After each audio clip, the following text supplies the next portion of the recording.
Welcome to the Online Success Journey podcast, your opportunity to discover and learn from entrepreneurs like yourself. This is not your typical podcast, but a place where you can get the real story and find out how real people encounter speed bumps and detours, but journey through to find success. Now here's your host for the Online Success Journey podcast, Patience. We are back with episode 280 of the Online Success Journey. Our guest today is a successful entrepreneur who's excited to share the various steps they took to build their business. And you'll want to subscribe right now and ensure you'll never miss a journey like this one. Hello everyone and welcome to Online Success Journey. Today we have Tyler Sullivan, the founder of Boom Tech Golf, an e-commerce store with over 20 million sold online since 2012. Over the years, Tyler has come to learn the formula for running successful and profitable e-commerce businesses. Hello Tyler. How you doing? Thanks for having me. Thank you for coming. I know the clan is anxious to hear your story, but tell us in advance one thing we learned from you today that will help us on our journey to success by listening to your story today. There's hopefully a lot of things to learn. It took me a while to figure it out, but I would just do something you already are doing now and something you love, and it will never feel like work. I am looking forward to that. Let's get started with the basics. Can you tell my client a bit about your background, about what you did before you started your own business? Sure, yeah. I was an accidental entrepreneur. I had no vision or goal to do what I did. It was just something I enjoyed and kind of fell into. But before this, I was in sales. I did medical device, pharmaceutical sales. And my last job, I was a sales director for an engineering firm. And, I thought I was going to work there forever. And I ended up getting fired the week before Thanksgiving. And I just found out my wife was pregnant. so I had a side business, which was Bond Tech, but it was not full time. And that firing with a child in the way was the motivation to take my side business, which had some success, but really wasn't, couldn't pay me a lot to really live. I cashed out my 401k and I took some risk and it all worked out. But that was the kick in the butt I needed to make it happen. When you look at what is happening right now, if you are fired right now, how would you have transitioned? I think anyone I wouldn't be working there because other things have done so well. So, I mean, if anyone's been let go, I know a lot of people let go with COVID and the world the way it is. I mean, I think there's a lot of opportunities online. I mean, I've got 2 online companies now, and I went the traditional, have an office, have staff in house, and we moved everyone remote a couple of years ago. And do something that you like and enjoy, and I think you'll build a following, and you can make some money doing it. Because I was a golfer, just enjoying the game, and I turned it into a great business. But it was out of that. If you just try to make money and do stuff like sell things that are irrelevant to you, it's hard to do that, So I always encourage people. I don't talk to a lot of people just starting at this point, but it's always good to have a side hustle while you have your full-time job. So if you get fired, you got something to help you out a little bit. You got some back in there. I know you said you loved golfing, but why do you do what you do? Yeah, so how I got into it, to give you a little more context, is I was trying to compete in the home run derby of golf, which is called World Long Drive. And I wasn't very good, but I was going to these competitions. I was hitting my drives like 360 yards and people were beating me, but I enjoyed it, right? I just loved it. And the guy who was assembling my golf clubs, I started breaking them, not from my muscles, but just from his inability to assemble them. And what I did is I just started assembling some golf components, and I put up the world's worst website. I don't even know why. I just thought it was fun. And someone bought one off the website. And here's the real epiphany. I was on a boat. It wasn't a yacht. It was just a little boat I had at the time on our lake. And I got an email. And it was my first sale. And that was my first epiphany. I was like, I just want to do more of that because I wasn't working. I was with my wife on the boat and I made money. So, and it was something I already loved. So from there, it really just, it was good timing. And I just documented my journey as I was going on Facebook early days. This is 2012, mind you. So it's like, and people latched onto the story and we ended up making great products. And so that's my second epiphany is like, you're never going to be ready. So just document as you go and bring people along for the journey. That allowed me to build an audience, get people engaged. When I finally made the product, which took, a long time, about a year with a group of engineering students, I had people ready to buy because they just were following me and I asked them questions and engaged with them and just say, hey, what do you guys like? Would you play? What color would you like? Would you play this? And that's the other thing. It's like, if you're documenting and just doing stuff that's fun to you and you're lucky enough to get anyone to engage with that, ask some questions and ask your audience what they want, Let's put man aside. How do you know you are successful? Well, I think how I define success changes every year.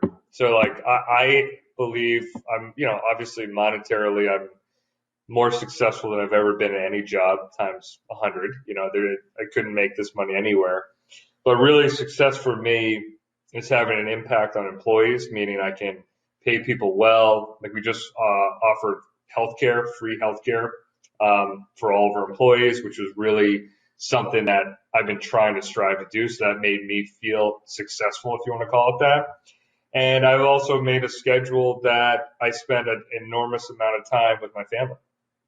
So that was my second or third epiphany, because when I first started my company, I had a newborn, Charlie, young kid, and I was working 20 hours a day, 7 days a week. So yes, I was making money, but I wouldn't consider that success because I never saw him. So when I had my second kid, I took 6 weeks off before I had her because I said I can't do this, and the business actually grew without me. So that was my second epiphany, and to me now it's success is working on your own terms, working on stuff you enjoy, and making money that is, unlike anything you could, because you're, it's your business, so you're not an employee. So it does change all the time, but right now I just like to work on what I like to work on, and I get to ski and golf and fish and hang out with the kids. So that's success for me. Wow. Thank you for sharing.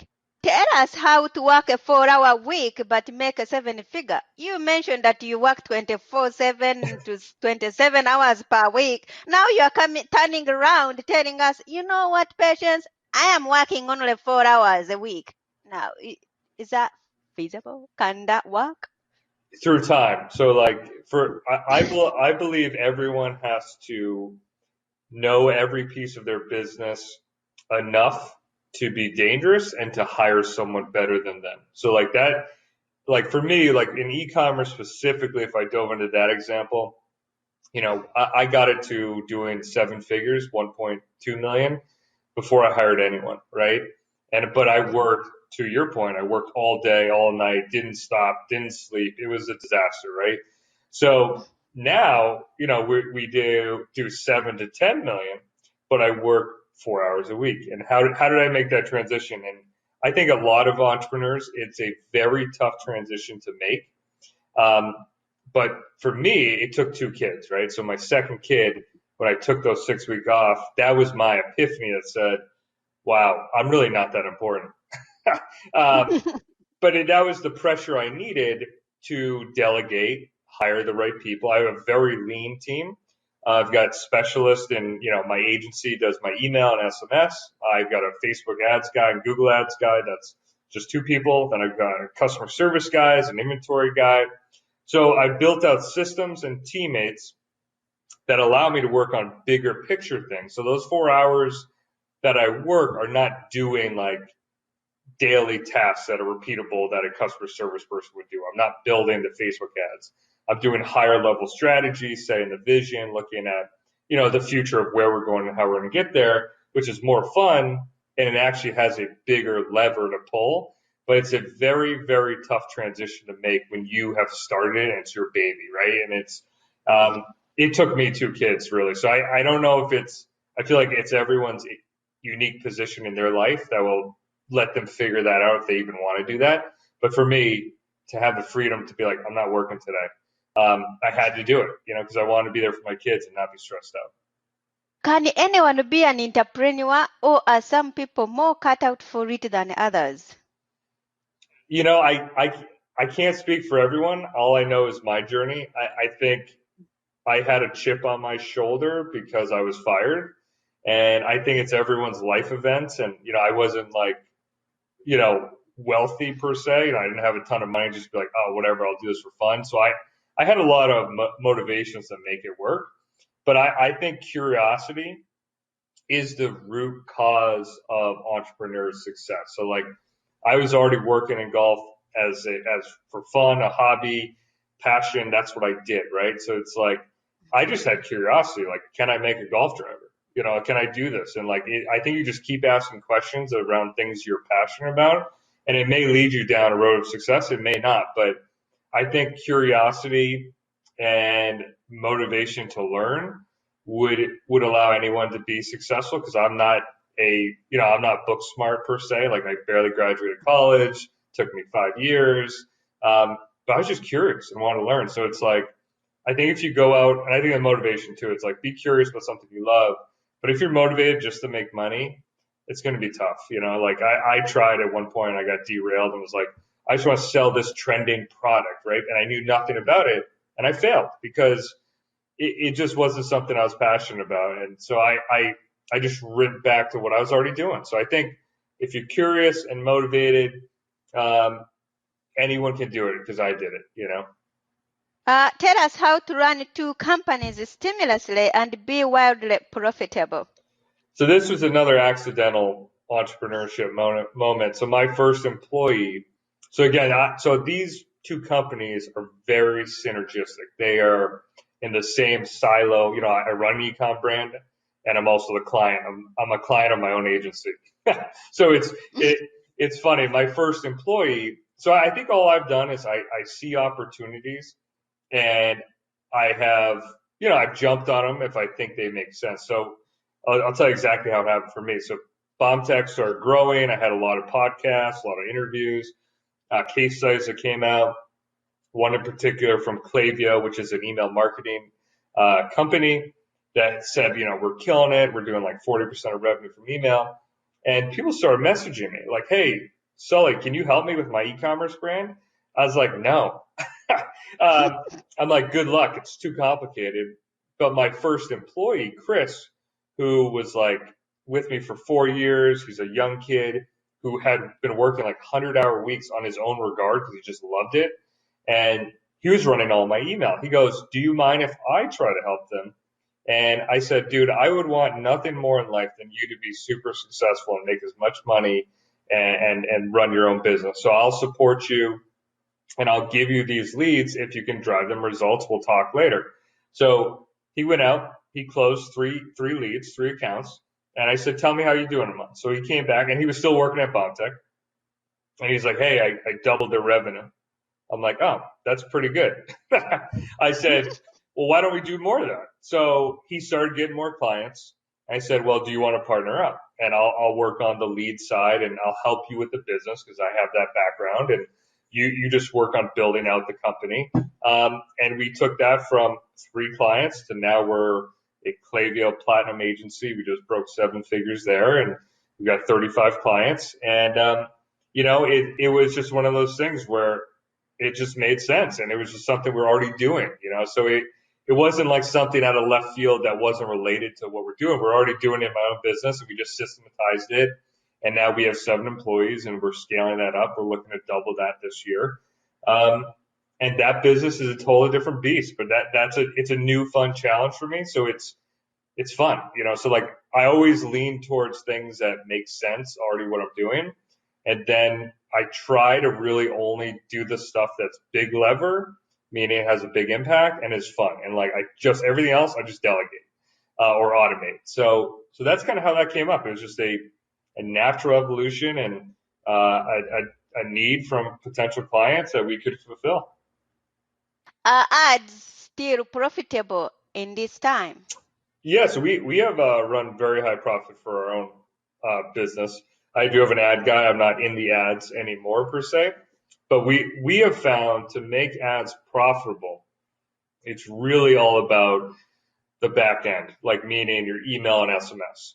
So, we actually haven't had much challenges on the cold audience front, like driving traffic and selling, but we've also been in business since 2012. So if you're starting out today, I honestly couldn't answer that. I don't know how it would be starting out fresh because I haven't started fresh. But I do believe overall is you need to have a mind shift in how you look at ads. Ads, for me, it's like we get a customer once. We know because of our post-purchase efforts, like we take care of them, and I invest a lot in my team to do whatever it takes to make their experience so good that they do a couple of things. They tell other people about us, and they're willing to buy again, right? So those things allow us to keep scaling because I know they're going to buy other products, they're going to tell their buddies, and it keeps us growing. So I would recommend to anyone, before you go too crazy on ads, make sure you've got an email and SMS system that will allow you to drive more profit after they have bought once. Because I have heard it, I haven't seen it myself, it can be hard to drive profit on a new business, from strictly ads if you're not doing any of the back end, building a brand, repeat orders and really taking care of those customers, which I think a lot of people just forget about and just say, well, whatever. And they pay people not much to do customer service and they don't wow their customers. We try to wow every single customer every time. What changes have you done in your businesses lately? Well, the biggest changes for me have been on the agency side. We're really building out, and again, this is not in the business per se, but I'm building out systems for us to scale. Because that's kind of what I did at BombTech is I realized early on that, we need a system for hiring.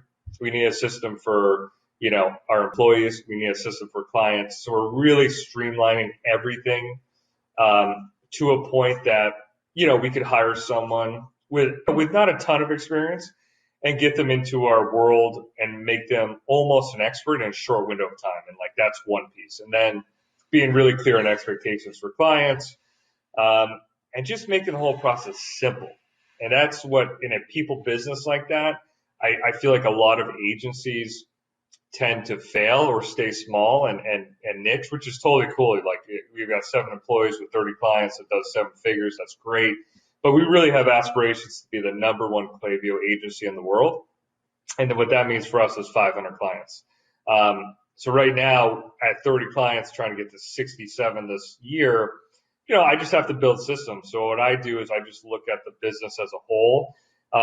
And I'm not in the business, right? So I'm not in it I don't send emails, right? I don't do any of the work, but I just look at what I think is broken and try to make it more efficient and reiterate and make it better and better. So that's really this fun stuff I'm working on. And then from the golf side, I'm just a product tester now, which is like my dream. So I just have new product lines always in production and I just go out and test them. So that's been the fun part there because I have the team that I've had for a while and, that was my dream, to test new golf clubs as we make them and, have businesses that are impacting people. That's the other thing. We're really investing more. Like that's with the 401k, with the 6% match, the healthcare paid for, trying to invest in people.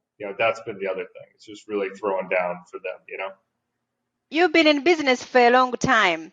What have you learned from business as a whole? It's never easy. The things that are worth doing take more effort than you think. I think overall, I have had to change my mindset of moving fast to move slow to move fast. Meaning, for us to get to 66 clients this year, we're going to have to take a step back, build a system, and slow down to then go faster, right? So that's been the big thing for me is just taking a step back, build things out better, and movement, just doing things doesn't mean, and being busy isn't a good thing. Like I think that's the biggest trap is like a lot of people want to hustle, but they're hustling on all the wrong things. You know what I mean? So it's like you need to know what actually moves the lever and is a big impactor and do that. And for me, that's sometimes even frustrating because I'm like, I want to do more, but I just you can't always be moving big levers and having big impacts. Sometimes you gotta say, okay, take it piece by piece, move slow to move fast, and just kind of let things happen. Tell Maikan about the magic moment, the day suddenly all went right for you. I don't know if I've had a specific magic moment. I think the first sale was potentially the most magical because it was just, I didn't see it coming. It never it was just like that first sale. It's the first time. It was so impactful. And I think probably when I took the time off for my second child and I really was able to let go was another moment. So yeah, but there's never been a moment where I'm like, hey, I made it. I just, it doesn't exist in my mind. It's always like I'm trying to improve, trying to get better, and there's always things to do. But yeah, this summer, and one last thing, like more recently with COVID and the pandemic, and that was a big moment for me because I didn't have to make any tough choices based on work. It's not like we never had to do daycare. We didn't have to make a choice if like we had to go to daycare or like go to school if it was we thought risky, because we have the freedom and flexibility to do whatever. Because so that was a recent big magical success. I would consider a successful moment for me. What are you still doing in a way you work that you just know you have to stop doing? There's a couple of those. I'm still managing some of the inventory stuff on the e-commerce brand, and that I'm slowly handing off. So there's definitely, that's just to my point. There's still stuff that I can delegate and do better. I still do some social media, just because it's so low time, but I could probably hand it off to someone better. And lastly, on the agency side, I'm doing some of the HR practices in terms of like vetting employees and doing that, but it's so young that I like to do stuff.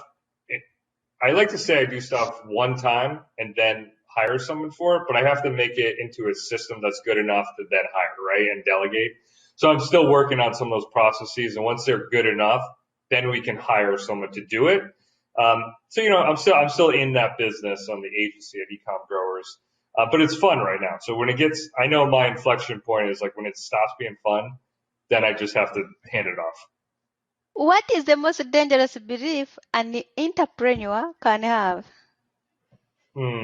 Dangerous belief. I don't think I have this per se, but I think I've seen. Well, I have moments where you think it's never going to end. It's going to keep going, and I think that's actually one of my flaws. Is I'm a little conservative, in terms of like inventory and like really investing in the business, like to grow, because it's like I'm coming from a place where I used to have a ton of debt. It took me a lot of time and effort to grow it. So now I don't have debt. So I sometimes am the bottleneck. So, but that is a good way to do it from a cash standpoint, but it's probably a growth inhibitor. And that's just how I operate. So I don't know if it's a dangerous thing. It's just conservative. And I think on the other side, I've seen, and I haven't done it because just from my background, but I've seen people grow just to grow.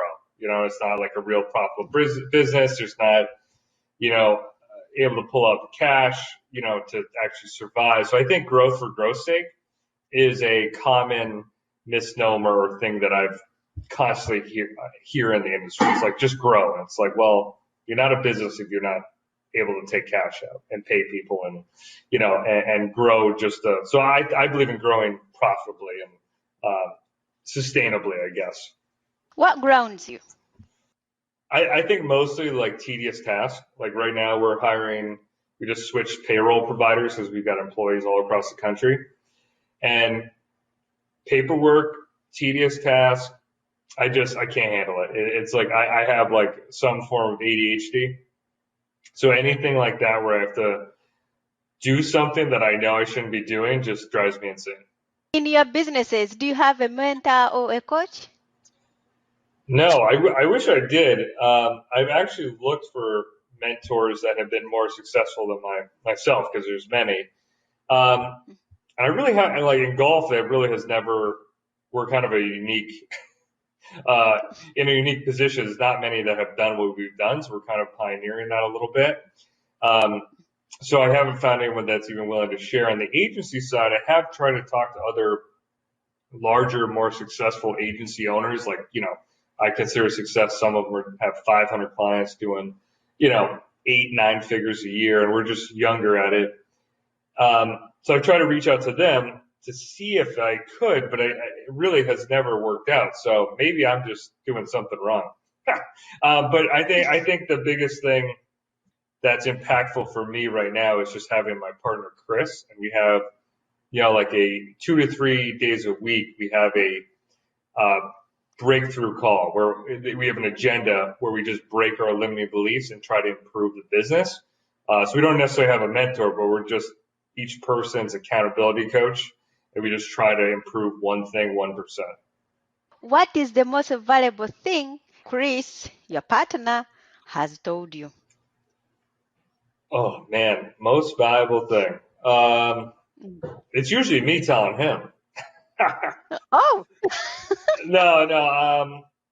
I think it's just always. I don't think it's one specific thing I can speak to. I think it's perspective. I think a lot of times you have to have a different perspective. So that's why when we set up the agency, we decided that I would not be in it in terms of I would never send an actual email for a client, because once you get in the business, you can't really see through the woods, as they call it, because you don't know what to work on. So that has been probably the best thing we've done, is just having that role where one person's in it doing, the other person then can have a third party perspective and iterate and improve on that. So that's just more of how we approach it. There's not one like magic thing or value that was game changing. It's just an overall iteration with that perspective.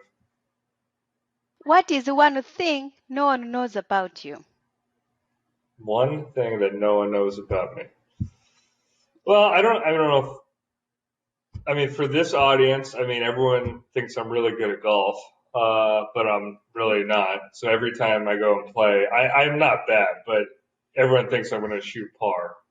So that's always funny when I see customers at the course and stuff, and it's like, oh God, don't watch. And that's because I was working so hard for so long. But no, this last 2 years, I was able to play more golf and enjoy it and fall back in love with it, because it turned to work for a while. But no, that, and then I'm just a big skier. So, What is the most valuable thing you have ever given away? most valuable thing I've ever given away. I mean, I'm all in on employees at this point. So I think just there's not one thing. I think it's a consistent, a consistent pay for your position, bonuses, the healthcare. I think that's the most valuable thing in terms of like impact I've really had. I don't know if that answers that, but that's how I feel is most valuable. What is one thing that has contributed to your success? I think it's definitely mindset. I think that's the big difference, is that it just was a number of events that led me to this. My parents used to own a diner, and, my dad, they would work the diner, then he had a cleaning business as well, and I actually helped him. We would pick up trash and, clean toilets and steam clean carpets. Yeah, that was after working at the diner, right? So like, I think for me, just seeing that and growing up in that environment is understanding that, you can outwork and out hustle people, and sometimes that's what you have to do. So that showed me that mindset. And then, so it's like the work and motivation mindset. And then the second piece is, I don't know. I don't know how to describe it. I just never I was never satisfied at any job I was at. I like early days, I was sold like at one of my jobs, like they're like, oh, you're going to make a ton of money. They were throwing some big numbers out. They kind of misled me. And I just started having like bad experiences as an employee. And I don't know, it's just the mindset piece. And that just pushed me into this direction to do it. So like my mindset and then just my past experience. And, I think that can take you a long way. Let's talk about your business. Tell us more about it and how can we get into it? I mean, the barrier to entry for golf is extremely high. It's funny. Entrepreneur Magazine wrote about me in 2013 in BombTech, and they're like, cool brand, great product, not going to make it. Because it's just such a competitive environment. So I'm thankful every day for the success we've had. And I wouldn't tell anyone, hey, go into golf. It is, from a cash flow standpoint, very difficult. From a competition standpoint, very difficult. I would say to anyone, if you want to do something online, figure out what you like, right? And find a problem in what you're already doing. So like for me, I was already golfing and found a problem that I solved for myself. Like I've also thought about launching a ski brand because I love to ski so much. I had like 50 prototypes made last year. And I ended up not doing it because I didn't think I had a product that was superior or a niche to fill. So I always say scratch your own itch, which is a weird thing to say, but it's like if you like tennis, if you like cross country skiing, a lot of my stuff is sport related. Like my kid loves hockey. Like we've been ice skating like every day. It's like do what you're already doing. You know what I mean? And then just start documenting your journey on social media. Like that's literally all I did. Like to give total clarity, all I did was just started posting, made a page, and you could do this about anything. If you want to do cooking lessons, if you want to do a fitness thing, and then figure out what your people want by asking them. Like that's literally all I did. I documented what I did. I asked the few followers I had, like, hey, what do you think of this? And then when you have an idea, really ask them. And if you think there is validity to that idea, try to get someone to pay for it. I mean, so like what I would do today, if I started out like a ski brand, I would probably, I almost did this, if I had a product or service that was 90% there that I thought was good to bring to market, I would literally make a one-page website on Shopify with a pre-order button and try to get people to pay for it. I'd run Facebook ads, I'd post on social, tell my story, do some Facebook Lives and Instagram, and just say, hey, what do you guys think? And really, you won't know. And everyone, like all your friends and family would be like, oh, that's a great idea. I'll buy those. But that's just noise. You know what I mean? So when someone pulls out their credit card and actually puts it in on the website and orders, that's when you know you've got some traction. And that was for me when I got my first sale. That was traction that I knew I could sell it again and sell more. So like that's always where the rubber meets the road. And most people just don't have enough motivation to do that. But really try to sell something, whether it's a fitness package or a virtual workout, a nutrition thing, a ski you designed, like whatever it is, you got to put yourself out there and ask for payment, right? And then if you get one sale, I think it will transform your mind or your whole mindset, right? And like same with the agency, we started getting clients on pretty big retainers. We knew we could do the work and get the results of really high ROI, but it was like consistently getting sales and building that system. So you got to start somewhere, And I think in 2021 with remote life and world, an agency or service-based industry is the lowest barrier to entry. So like if anyone's looking to start something fresh, that's usually like where I tell someone to start, because there is no barrier to entry. Like you could offer a service like, hey, we set up people to do their own podcasts. We set up, we do Facebook ads. We do whatever it is, whatever skill you have, there's probably someone you're smarter than that you could charge for, right? So I think that's really, if I were to start in 2021, would be another low barrier to entry, low risk type of model, agency model. How can people work with you on your other second business? Yeah, so we work with e-com brands doing at least $1 million a year. Most of our clients are doing between like 2 and 20 million a year. That's ecomgrowers.com. So you just fill out a form. We'll get in touch and do a strategy call for free. But yeah, we'd love to work with any brands out there that just want to learn more. We'll give you a free roadmap of what we would do you can take with you. We'd love to help out if we can. And then if anyone golfs, you can check us out at bombtechgolf.com. Or if you want to just message me straight up, LinkedIn. I've been really active there at Tyler Sullivan. Love to connect, and if I can help you in any way. So, clan, there will be more from Tyler in a moment. If you are listening on one of the many podcasting platforms rather than my website and you are encouraged by Tyler's journey, go to onlinesuccessjourney.com for hundreds of additional interviews with successful entrepreneurs. The online success journey is built for people searching for the path to success, and you can be part of this community for free. The online success journey contains amazing members-only audio clips from hundreds of our guest journeys, and all designed to help you find the right path for your own online success journey. So, Taylor, I would love you to share more with my audience if you are up for it. Sure, yeah. If your business was down to its last $100, how would you invest it? Wow, last 100. Luckily, I haven't had that happen in a while. That's a good question. Probably it depends where the business is at, but typically, I believe in spending your money first on marketing, because really that's the engine, right? So I'm always a big fan of, pushing the needle and spending as much as you can profitably, because once you get a customer in your ecosystem, that is really the asset that you own. So like end of the day, if anyone ever wanted to buy BombTech or, whatever, they're really buying our customer list, right? Because we have, sold, almost 500,000 clubs so far.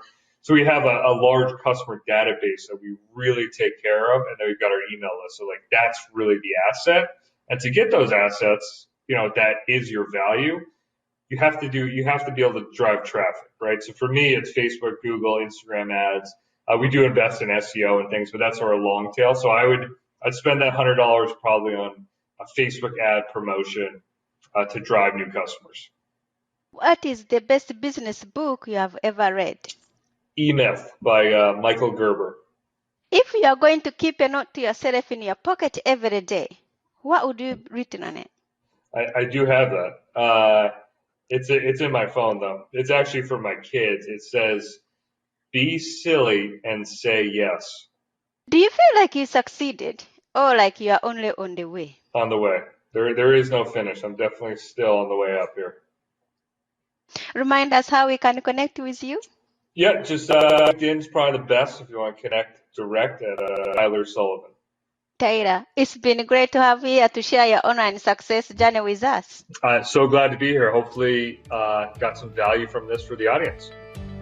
Thank you. That's a wrap, clan. Remember, success is a journey. Patience and Tyler. This is not the end of the journey. We hope you've enjoyed listening to Patience and her guest and want you to know there are hundreds of episodes available at onlinesuccessjourney.com. Patience would like to thank you for listening to the podcast, and she has a free gift for you on her website, including an audio compilation of her guests' best tips, uplifting stories, and even a bit of fun.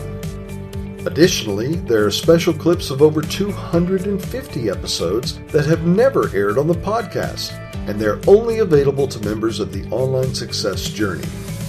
Check the website and click on Join Now to get free and instant access. Of course, you know that listening to the journeys of others helps each of us chart our own path. So make sure you're subscribed on your favorite platform to be notified as each new interview is posted. There are so many ways to stay connected to the Online Success Journey and listen in. And if you're enjoying the podcast, we appreciate your help in telling others. One of the best ways to share the benefit you get is to rate and review the podcast at iTunes and other sites. We appreciate your help and your willingness to share your journey. One last thing. If you're feeling a bit lost or overwhelmed on your own journey, Patience can help. Check out her course on clarity while you're at the website. Finding clarity is a great way to get back on the right path. On behalf of Patience, and until next time, thanks once more for listening. It is our hope that this podcast will guide you on your own online success journey.